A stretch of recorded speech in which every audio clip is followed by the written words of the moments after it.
How to remove yourself as admin from Facebook page.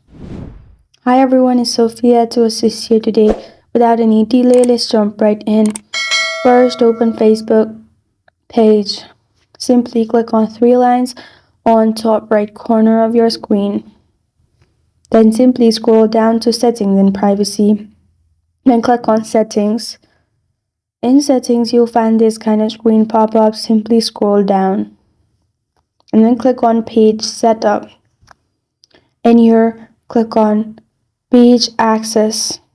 You'll find all the admins. Simply, you need to add another admin to remove the current one. Simply click on three dots and you'll find remove admin option. Click on it, add your Facebook password, and you're good to go.